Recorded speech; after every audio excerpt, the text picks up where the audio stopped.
Olá, clientes, amigos, boa noite. Estou gravando aqui no final do dia. Minha semana foi super corrida, mas prometi gravar esse vídeo.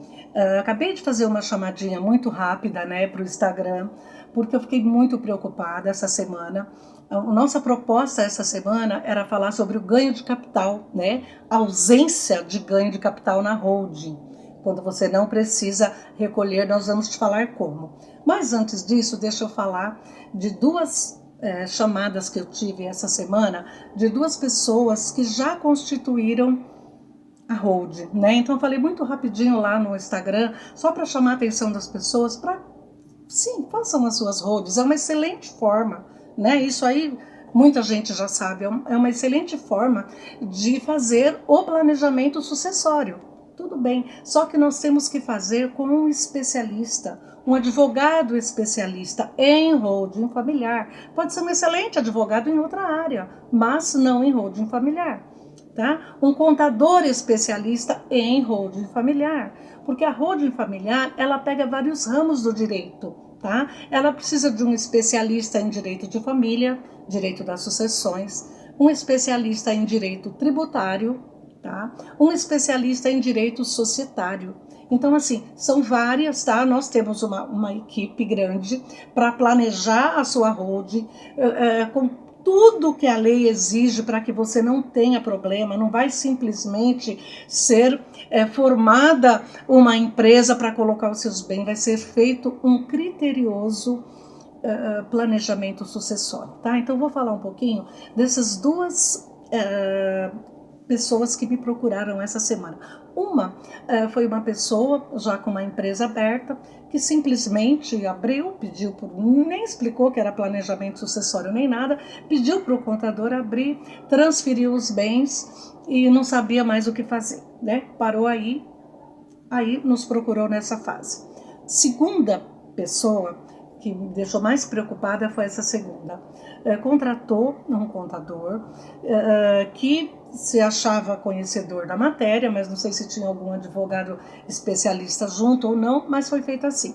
Abriram a holding, transferiram os bens da pessoa física para a pessoa jurídica, aí certinho, fizeram a doação das cotas para os herdeiros, lindo, maravilhoso, e aí o município, tomando conhecimento dos atos, fizeram o quê? Mandaram a cobrança do ITBI. E agora José, né? Foi o que ele falou. Aí ficou todo preocupado, né, com isso e pensaram lá diversas maneiras de como desfazer a bobagem que haviam feito.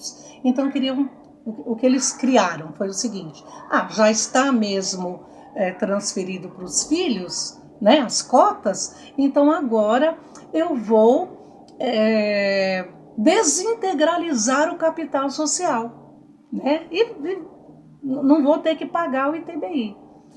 Primeiro, né? Se ele fizesse isso antes de falar conosco, ainda bem que não fez, ele ia jogar isso para depois que ele ia transferir de novo para a pessoa física, a holding que fizeram não ia adiantar nada, porque ia ser necessário o inventário, aquela doação ali dentro da holding, a holding doou uma coisa e depois transferiu para outro, aquela doação seria inócua. Pior do que isso, ele queria fazer isso, a desintegralização do capital social, para quê? Para não pagar o ITBI, tá? O que ia acontecer? Já foi gerado um ITBI da transferência da física para a jurídica, daí ia mandar de volta para a física, ia gerar outro ITBI. Você entendeu? Então, ao invés de 3, ia pagar 6 e ainda ter que fazer o inventário no final. Então, se a finalidade é deixar o planejamento pronto, era tudo errado aí, tá? Então, vamos ser responsáveis, né? Vamos procurar um advogado especialista, que tenha um contador especialista, porque advogado sozinho não faz hold, contador sozinho também não. Então, nós temos que ter responsabilidade, não só para procurar, né, quem precisa, quanto aquele que faz. Então, gente, só deixo essa notinha aí para deixar vocês, procurem um especialista. Essa é a dica, tá? O proposta hoje era falar do inexistência do ganho de capital na holding, tá certo? Ah, sim, só uma coisinha para falar. O ITBI que ele quer desintegralizar ou pagar, se fosse o caso, não precisa pagar. E também não precisa desintegralizar. Tem outras formas de chegar lá. Vamos agora para o ganho de inexistência do ganho de capital na holding familiar, tá? O ganho de capital, ele ficou, todo mundo agora, inclusive que estamos na época de imposto de renda, né? Muito se fala nisso. Quem vendeu imóvel, tá? Tem que explicar lá, né, para o fisco, para a Receita Federal, por quando ele comprou. Ninguém pode vender o que não é seu. Quando ele comprou, por quanto ele comprou, lá atrás já deve ter feito a declaração de quando comprou, tá? E agora vendeu o ano passado? Então tá, por quanto você vendeu? Comprou, vamos dizer, por 100 mil, vendeu por 300, só um exemplo, tá? Comprou por 100 mil, vendeu por 300, teve um ganho de capital de 200, né? Porque está lá no artigo 153 do decreto, que é o 9.000, deixa eu ver aqui, 9.580 de 2018. Estou aqui na frente do meu computador para não ter que decorar lei, né? A gente só sabe aplicar a lei, não precisa decorar. Então vamos lá. Esse decreto é mais ou menos como uma consolidação das leis do imposto de rendas, que eram muitas leis esparsas. Fizeram o quê? Consolidaram todas elas nesse decreto, que é o Regulamento do Imposto de Renda. É o RIR, né? Ou a gente vai rir ou vai chorar. Então vamos prestar aí atenção nessa ausência de ganho de capital. Então todo mundo, pessoa física ou jurídica, comprou. Então o que diz a lei lá no artigo 148? Olha aqui, é a diferença positiva apurada entre o valor da alienação e o custo da aquisição, tá?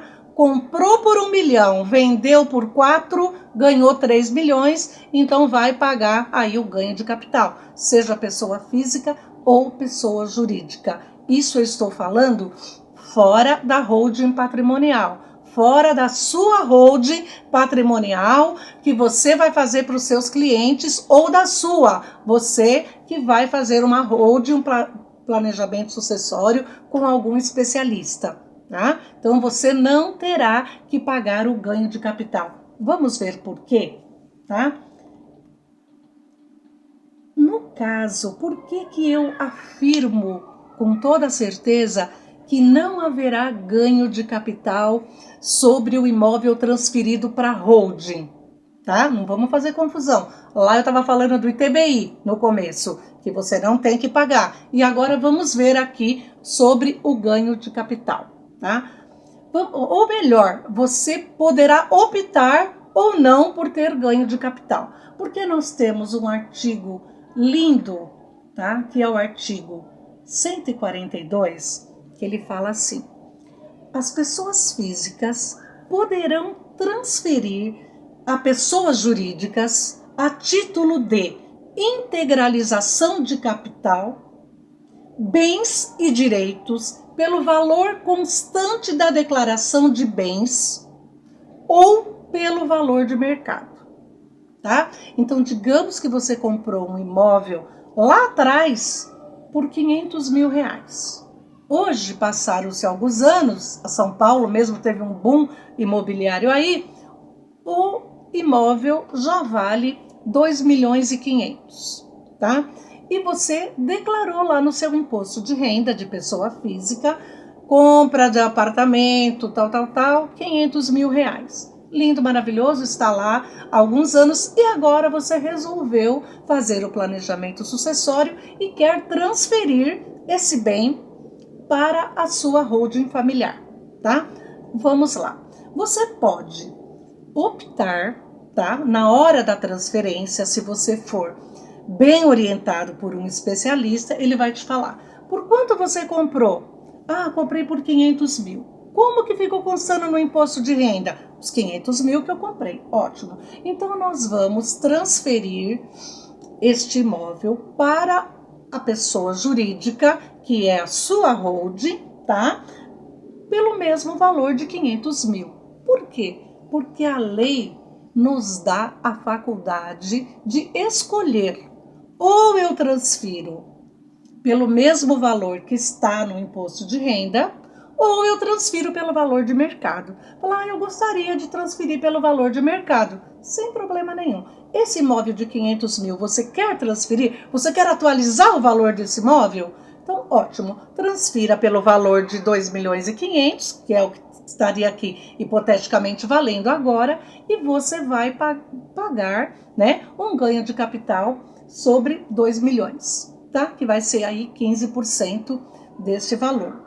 Ah, não quero pagar. Ótimo. Então, você vai fazer desta forma. Comprou lá, está lá no imposto de renda, tá? Por 500 mil, você vai transferir por 500 mil, ok? Depois você vai doar as suas cotas e você não vai ter problema nenhum. Vamos deixar mais claro? Vou ler aqui de novo. Artigo 142, tá? As pessoas físicas poderão transferir a pessoas jurídicas a título de integralização de capital, já ouviu esse termo? Já é familiar, né? Para quem fala em holding familiar, a título de integralização de capital, bens e direitos, pelo valor constante da declaração de bens, ou pelo valor de mercado. Então, a lei nos dá essa faculdade, tá? De fazer pelo valor de mercado ou pelo valor da declaração de imposto de renda pessoa física, que é o DIRPF, né? Que a gente vê muito essa sigla. Então, gente, a gente conclui aqui, né? E recomenda, né, que você faça, evidentemente, de uma forma tributária mais eficiente, mais econômica, tá? Que você transfira pelo mesmo valor que está no imposto de renda e você não terá ganho de capital. O inverso também pode ocorrer, né? Se você transferir, tá, para sua holding por um valor maior, a pessoa quer atualizar o capital, como você também tem a faculdade de fazer isso, você pode fazer. Mas a nossa missão aqui, nesse pequeno vídeo aqui, é demonstrar que é possível você transferir os seus bens sem aquele... e a holding familiar, tem muita gente que fala, a holding familiar é cara. Tem diversas formas de nós economizarmos com eficiência tributária. Fazendo o quê? Uma holding familiar com um especialista, tá? Agora, o seguinte, comente nesse vídeo aí abaixo, que vai estar aqui, você já está vendo ele, né, no YouTube. Então, comente embaixo, falar, quero o material, tá? Não precisa você só dizer isso ou entrar em contato. Manda um e-mail ou manda um WhatsApp que nós vamos encaminhar esse material escrito com outras dicas ali de como fazer uma holding com eficiência, tá, tributária e sem ter problema no futuro. Mas o município pode pedir, pode. Nós só temos que saber como reagir a essa eventual tributação. E você vai sair com a sua holding, com eficiência e fazer um ótimo planejamento sucessório, preservando os bens da sua família. Tá bom? Abraço, até a próxima!